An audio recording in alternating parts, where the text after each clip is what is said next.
살아계신 하나님, 우리를 이 기도의 자리로 불러주시니 감사합니다. 우리가 함께 기도할 수 있어서 얼마나 감사한지 모릅니다. 우리가 가지고 있는 여러 가지 많은 기도의 제목들을 쏟아 놓을 수 있는 하나님이 우리 아버지 되어 주셔서 참으로 감사드립니다.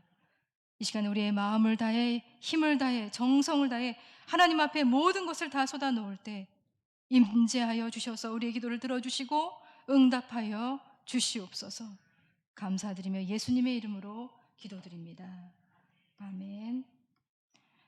네, 우리 하나님 말씀 함께 보겠습니다. 시편 88편의 말씀입니다.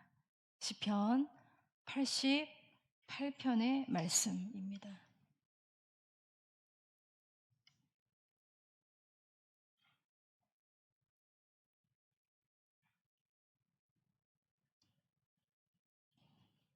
네, 찾으셨으면 우리 함께 합독하도록 하겠습니다. 시작.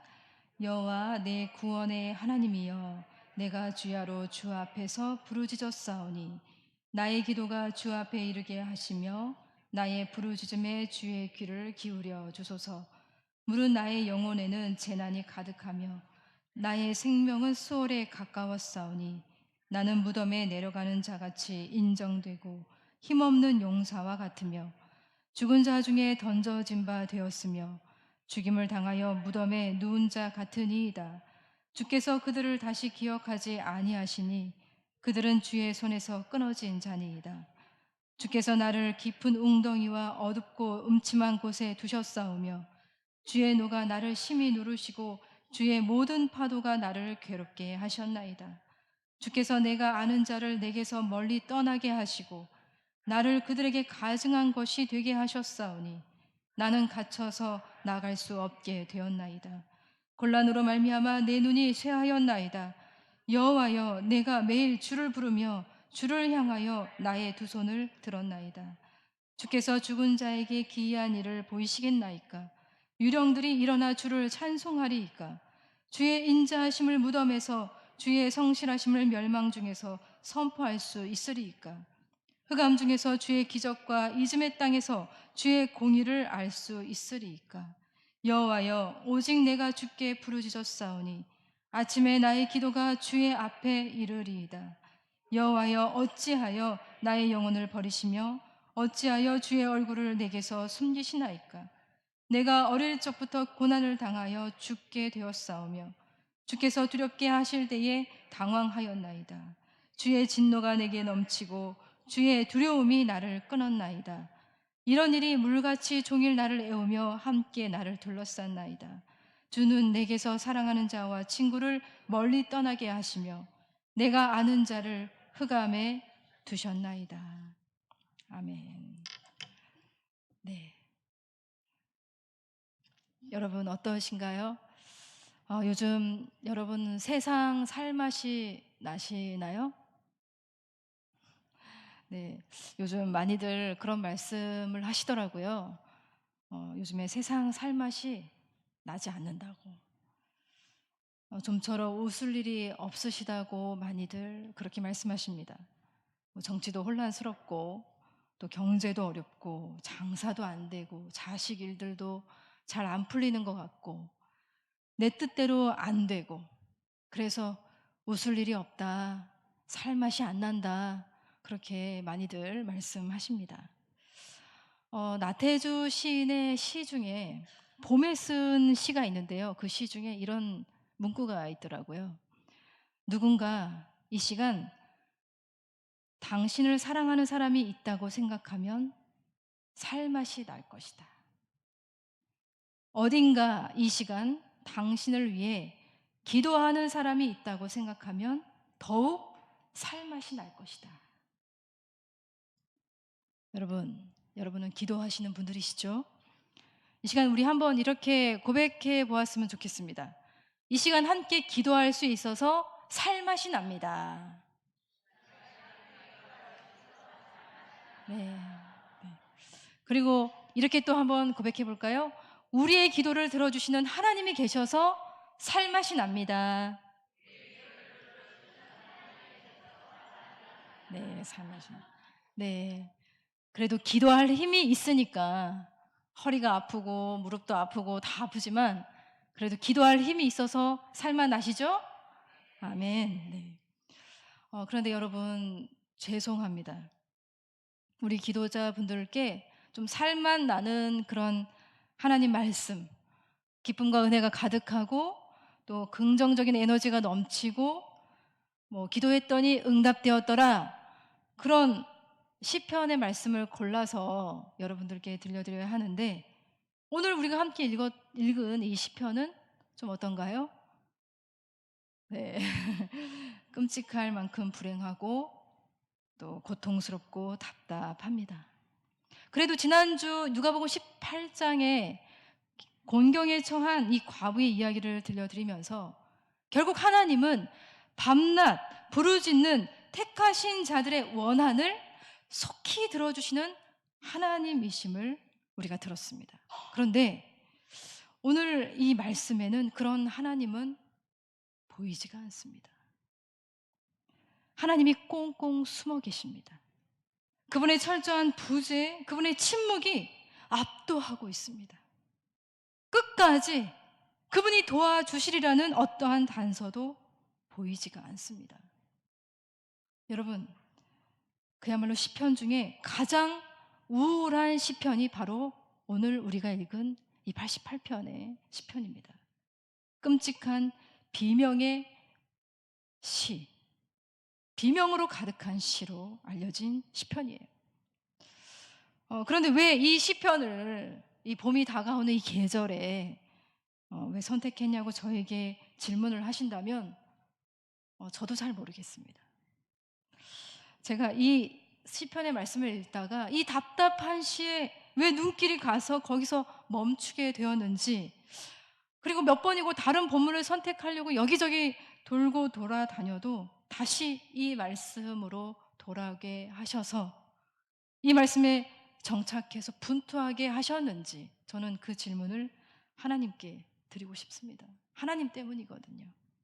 하나님이 여기 하나님을 전혀 변호하지 않는, 하나님의 덕을 찬양하지도 않는, 하나님의 돌보심과 인도하심을 보여주지 않는 이 시편에 왜 하나님이 나로 하여금 주목하게 하셨는지, 그래서 어제 정말 하루 종일 제 마음이 어땠을까요? 굉장히 무거웠습니다. 네. 읽고 또 읽어보고 또 읽어보고 몇 번을 읽었는지 모르겠습니다. 처음 시작은 그래도 나쁘지 않았습니다. 여호와 내 구원의 하나님이여, 여호와 내 구원의 하나님이여. 여러분, 이 표현만큼 하나님께 친숙한 언어가 또 어디에 있을까요? 너무나도 친밀하게 부르면서 시작하는 이 시편 88편이에요. 그러나 읽으면 읽을수록 그의 처지가 너무나도 끔찍합니다. 자신의 목숨이 음부 그리고 죽음에 가깝다고 말하고 있고요. 사람들도 자신을 무덤에 내려가는 자, 더 이상 소생할 힘이 없는 사람으로 생각하고 있고, 이미 죽은 자들 중에 던져진 자, 전쟁에서 살해당해서 비참하게 무덤에 누운 자와 같다고 자신을 그렇게 표현하고 있습니다. 3절부터 9절까지 그가 쌓아 올린 단어들은 온통 이런 것들이에요. 재난, 수월, 죽음, 죽임을 당하여 무덤, 공포, 슬픔.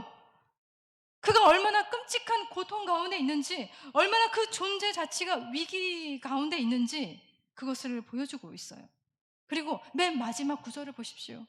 18절의 말씀을 보시면, 주는 내게서 사랑하는 자와 친구를 멀리 떠나게 하시며 내가 아는 자를 흑암에 두셨나이다.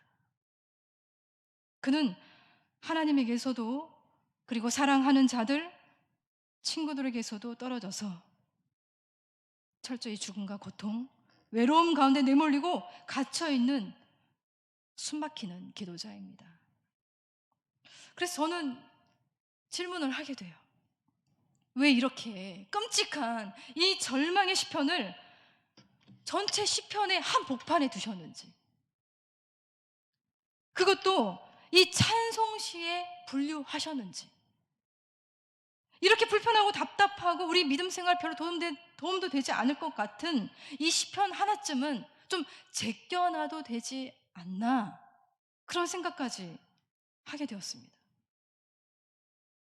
이렇게 하나님의 개입, 신실하심이 전혀 보이지 않는 이 시편을 당당하게 이렇게 하나님 말씀 정중앙에 콱 박아놓은 하나님의 섭리가 그저 놀랍다는 생각이 듭니다. 고대 이스라엘 민족은 절기 때마다 이 시편 88편을 노래했다는 것도 놀랍습니다. 왜 그랬을까요? 왜 그랬을까요? 이 시편의 기도자가 경험한 그 현실, 그 끔찍한 현실이 바로 우리 삶의 한복판에서 우리가 경험하고 있는 기도의 현실과 다르지 않았기 때문일 것입니다. 여러분, 우리는 부정할 수 없어요. 우리가 열심히 기도를 해도, 애써도 때론 그 고통스러운 현실에서 벗어날 수 없이 살아야 하는 너무나도 여러 가지 많은 기도의 경험이 있다는 것을 부정할 수가 없습니다. 어떤 유대인이 날마다 하루도 빠짐없이 50년 동안 그 유대인의 그 통곡의 벽 앞에서 매일마다 기도했다고 합니다. 예루살렘에서 계속해서 벌어지고 있는 그 전쟁, 그 폭력, 그 혼란 가운데 하나님의 평화가 오시기를 정말 간절히 기도를 했어요. 근데 누군가 이 유대인에게 찾아가서 그의 경건하고 고상한 그 습관에 대해서 질문을 하고 인터뷰를 했습니다. 그랬더니 그가 이렇게 말합니다. 저는 마치 벽에다 대고 말해왔던 것 같습니다. 왜냐하면 지금 이 현실은 계속 여전히 전쟁, 여전히 폭력이 가득한 도시, 그 예루살렘의 현실을 보고 그는 그렇게 말했어요. 여러분, 우리도 그런 경험이 있지 않습니까? 애쓰고 애쓰면서 드리는 기도가 마치 허공을 대고 말하는 것처럼, 벽에 대고 말하는 것처럼 느껴지는 그런 순간이 있지 않습니까? 세상 돌아가는 모습이, 우리의 삶이 흘러가는 그런 모습이 그냥 그렇고 그렇습니다. 해결되지 않는 채로 문제는 그 문제대로 안고 살아가고 있습니다. 그게 보통 사람들이 살아가는 모습이고, 그게 바로 홀로코스트의 유대인들이 경험한 삶이기도 했습니다. 하나님의 부재 그리고 침묵이라고 하는 이 어둠을 경험해온 이 세상의 많은 기도자들은 그런 영적인 어둠을 경험을 했습니다. 그런 면에서 이 기도는 어쩌면 너무나도 현실을 반영하고 있는 기도가 아닌가 싶습니다. 그래서 이 기도를 부정할 수가 없었던 거겠죠. 그러나 여러분, 이 기도를 그저 스쳐가듯 한번 읽고 끝내서는 안 됩니다. 한번 읽기로는 알 수 없는 어떤 보석 같은 신앙의 10년을 우리는 여러 번 읽기를 통해서 발견하게 되는데, 저는 이 시편의 말씀을 읽어보면서 세 가지 단락으로 이 시편을 구분할 수 있었던 것 같습니다. 1절부터 8절, 그리고 9절부터 12절, 13절에서 18절이에요.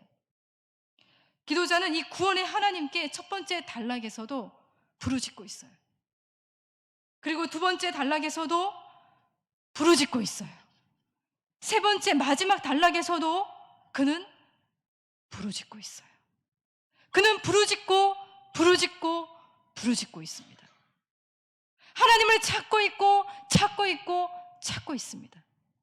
처음에는 작게 부르짖다가, 그 다음엔 조금 더 크게 부르짖다가, 마지막에는 여호와여 여호와여 그분의 이름을 외치면서 부르짖고 있습니다. 처음에 부르짖을 때 바로 이렇게 기도를 시작을 하고 있습니다. 우리 1절과 2절의 말씀을 함께 읽어볼까요? 시작. 여호와 내 구원의 하나님이여, 내가 주야로 주 앞에서 부르짖었사오니 나의 기도가 주 앞에 이르게 하시며 나의 부르짖음에 귀를 기울여 주소서. 네, 이렇게 기도하고 있습니다. 그리고 두 번째 기도할 때는 이렇게 또 시작하고 있죠. 우리 9절 하반절에 제가 읽어드리겠습니다. 여호와여, 내가 매일 주를 부르며 주를 향하여 나의 두 손을 들었나이다. 세 번째 기도할 때는 13절입니다. 우리 함께 읽어보겠습니다. 13절 시작. 여호와여, 오직 내가 주께 부르짖었사오니 아침에 나의 기도가 주의 앞에 이르리이다. 아멘. 그는 주야로 기도하고 있습니다. 밤과 낮으로 기도하고 있고요. 매일 두 손을 들고 부르짖고 있고요. 다음날 아침에도 그 부르짖음을 포기하지 않고 있습니다. 자신의 아주 끔찍한 그 처지를 나만 아는 것으로, 나를 아는 어떤 사람들만 아는 것으로 끝내지 않고 나에게 가장 결정적이신 분인 바로 나의 구원의 하나님이 아셔야만 한다고 그는 고집스럽게 부르짖고 또 부르짖으면서 부르짖고 있어요. 그는 첫 번째 부르짖음 속에서 급기야 자신을 깊은 웅덩이에 빠뜨리는 분은 다름 아닌 주님이시라고 고발하고 있습니다. 주님 때문이에요. 주님이 나를 이렇게 하셨어요. 라고 말하고 있어요. 주님의 진노가 자신을 짓누른 것이고 주님의 파도가 자신을 압도했다고 말하고 있어요. 다 주님 때문이라고, 주님이 공모자라고, 아니 주님이 원인이라고 시인은 주님을 몰아세우고 압박하고 있습니다. 두 번째 부르짖음 속에서는 시인이 부정적으로 답할 수밖에 없는 6개의 수사적인 질문으로 하나님을 더더욱 압박하고 있는데 그는 마치 하나님을 법정에 세워두고 몰아치는 그 검찰처럼 보입니다. 10절부터 우리 12절의 말씀을 함께 읽어보도록 하겠습니다. 시작. 주께서 죽은 자에게 기이한 일을 보이시겠나이까? 유령들이 일어나 주를 찬송하리이까? 주의 인자하심을 무덤에서 주의 성실하심을 멸망 중에서 선포할 수 있으리이까? 흑암 중에서 주의 기적과 이즘의 땅에서 주의 공의를 알 수 있으리이까? 그러니까 주님의 기이한 일을 나를 통해서 보여주시고자 하신다면, 여전히 나의 찬송을 듣고자 하신다면, 주님의 인자하심과 성실하심을 나를 통해 많은 사람들에게 보여주고자 하신다면, 주님, 지금 당장 나를 건져주시옵소서. 지금 당장 나를 살려내 주십시오라고 이 기도자는 하나님을 압박하고 있는 거예요. 하나님이 구원하지 않으시면 안 되도록 그렇게 말하고 있습니다. 근데 이 구절이 학자들이 그렇게 말합니다. 이 구절들을 자세히 보면 히브리어가 너무나도 아름답게 고안되어 표현되고 있다고 합니다.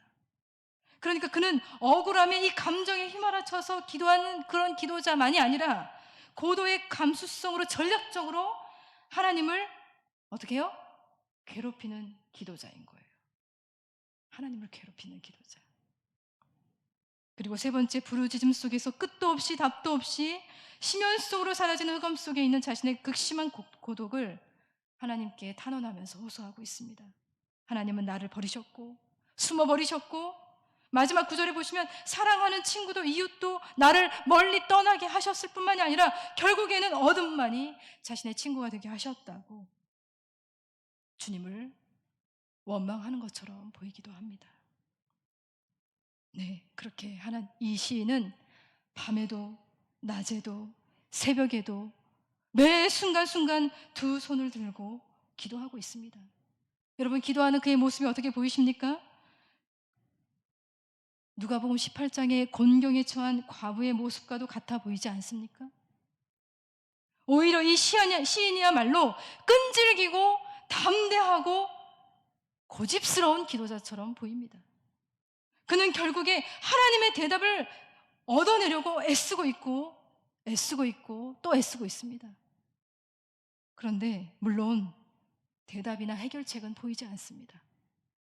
속히 들어주시겠다는 하나님의 음성도 없습니다. 약속도 없습니다. 그러나 그는 마땅히 구해야 할 하나님을 구하고 있습니다. 그는 어둠과 침묵, 부재 가운데 계신 하나님을 향해서 소리치면서 자신의 삶이 깊은 수렁에 잠식되지 않기를 기도로 저항하고 있습니다. 여러분, 그는 포기하지 않았습니다. 하나님을 포기하지 않았어요. 하나님과의 관계를 포기하지 않았습니다. 그가 끔찍한 상황에 있음에도 기도를 포기하지 않았다는 것은 그가 얼마나 자신과 하나님과의 관계에 전념하고 있었는지를 보여주고 있습니다. 그에게 하나님은 1절의 고백대로 구원의 하나님이에요. 나의 구원의 하나님.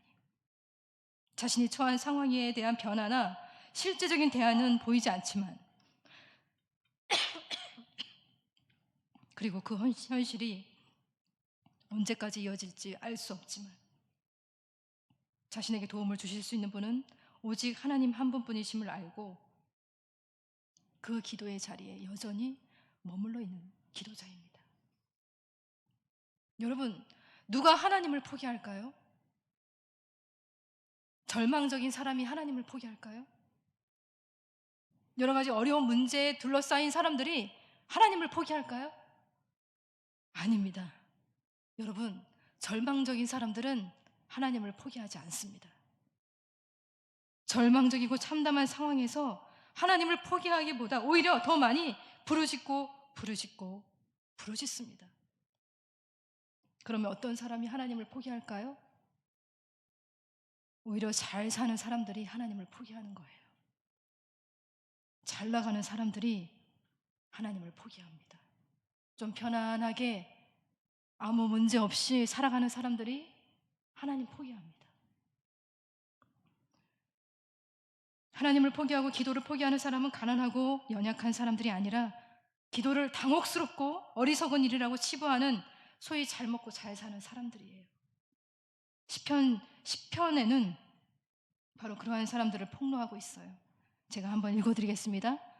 4절의 말씀에 악인은 그의 교만한 얼굴로 말하기를 여호와께서 이를 감찰하지 아니하신다 하여 그의 모든 사상에 하나님이 없다 하니라. 하나님이 없다고 생각하는 사람들이 하나님을 포기하는 사람들이죠. 그의 마음에 이르기를 나는 흔들리지 아니하며 대대로 환난을 당하지 아니하리라 하나이다. 네, 어려움을 모르는 그들이 그렇다는 겁니다. 14절의 말씀에 이런 말씀이 있습니다. 그가 그의 마음에 이르기를 하나님이 잊으셨고 그의 얼굴을 가리셨으니 영원히 보지 아니하시리라 하나이다. 마음껏 죄를 짓는 바로 그들. 이 구절들을 보면 확실해지는 사실이 있습니다. 하나님을 포기하는 사람들은 너무나도 확실하게 기도하지 않는 사람들이에요. 그들은 하나님을 크게 신경 쓰지 않는 사람들입니다. 그리고 자신의 어떤 문제에도 하나님은 신경 쓰지 않으시는 분이라고 확신하는 사람들이 하나님을 포기하는 사람들이에요. 여러분, 그러나 우리는 어떤가요? 우리는 하나님을 무지하게 신경 쓰고 있죠. 그죠? 하나님이 나의 아주 작은 신음에도, 지극히 현실적인 나의 문제에도, 공경에 빠진 나의 상황에도 신경 쓰고 계시고 애쓰고 계시는 분이 우리 하나님이라고 생각하잖아요. 만약에 그렇다면 우리는 부르짖고 부르짖으며 부르짖어야 합니다. 더 많이 기도해야 되고 더 간절히 더 끈질기게 기도해야 합니다. 바로 이것이 응답받지 못하는 기도의 해결책이에요. 응답받지 못하는 기도자가 기도를 실패한 게 아니에요. 기도하지 않는 것 자체가 기도에 있어서 실패한 것이죠. 부르짖어야 하는데 부르짖지 못하는 상태가 진짜 죽은 상태이고, 부르짖고 있다면 하나님 앞에서 살아있는 상태입니다. 그런 면에서 이 시편의 기도자는 가장 살아있는 기도자입니다. 죽어도 하나님만큼은 포기가 안 되는 기도자. 이 시편은 그러한 기도자를 우리에게 소개시켜주고 있습니다. 그러니 여러분, 하나님을 포기하지 맙시다. 밤에도 낮에도 새벽에도 부르짖는 이 기도자처럼 우리도 하나님을 포기하지 않고 계속해서 기도했으면 좋겠습니다. 그러면 어쨌든 길은 하나님 안에서 만들어지게 되어 있습니다. 그 길이 오히려 우리 하나님이세요. 예수님 말씀하셨잖아요. 내가 곧 길이요 진리요 생명이니 나로 말미암지 않고는 아버지께로 올 자가 없느니라. 우리의 가장 결정적인 응답은 하나님 그분 자체이시고 우리를 대신해서 죽으신 예수 그리스도이십니다. 이 세상의 응답으로, 이 사회의 응답으로, 우리 공동체의 응답으로 이 땅에 오신 예수님이 공경에 처한 우리를, 우리 사회를, 우리 나라를, 우리 가정을, 우리 공동체를 살리기 위해서 오셨고 오고 계심을 여러분 믿으시기 바랍니다. 우리 시간에 기도하겠습니다. 누가 우리 하나님을 포기할 수 있겠습니까? 우리는 하나님을 포기할 수가 없습니다. 하나님도 우리를 한순간도 포기하지 않으셨는데 우리가 어떻게 하나님을 포기할 수 있겠습니까? 죽어도 하나님을 포기할 수 없는 여기 시편의 기도자처럼 우리도 하나님을 포기하지 않고 이 시간 부르짖고 부르짖으며 또 부르짖어서 기도할 수 있기를 원합니다. 우리에게 가장 중요하고 가장 결정적이신 분인 우리 하나님 앞에서, 우리의 응답이 되시는 우리 예수님 앞에서 기도하고 또 기도하고 또 기도했으면 좋겠습니다. 나의 기도가, 우리의 기도가 주님 앞에 이르게 하여 주시옵시고 나의 부르짖음에 주의 귀를 기울여 주시옵소서. 우리 시간에 간절히 하나님 앞에 기도로 나아가도록 하겠습니다. 기도하겠습니다. 살아계신 하나님, 다른 거는 포기해도 우리는 하나님을 포기할 수 없습니다. 하나님이 우리를 포기하지 않으시기 때문에 우리는 절대 하나님을 포기할 수 없습니다. 절망 속에 있어도, 우리의 현실이 변하지 않아도, 이 세상이 하나님이 없다고 소리쳐도 하나님이 나의 하나님, 구원의 하나님, 예수 그리스도의 하나님이심을 한순간도 잊지 않고 건짐을 받기 위해, 변화되기 위해, 살아나고 살려내기 위해 부르짖고 또 부르짖으며 부르짖기를 원합니다. 우리의 기도를 들어주시옵소서. 우리와 우리 가족, 우리 교회, 이 나라, 이 민족, 이 세상의 모든 곤경과 모든 신음에 하나님 신경 써주시고 세밀하게 살펴주시는 분이심을 우리가 기도 중에 발견하게 하여 주시옵시고 주님을 찬양하게 하여 주시옵소서. 살아서, 지금도 살아있사오니, 주님이 살려주셨사오니 주님의 인자하심을, 주님의 성실하심을 온전히 전할 수 있는 우리가 되게 하여 주시옵소서. 예수님의 이름으로 기도드립니다. 아멘.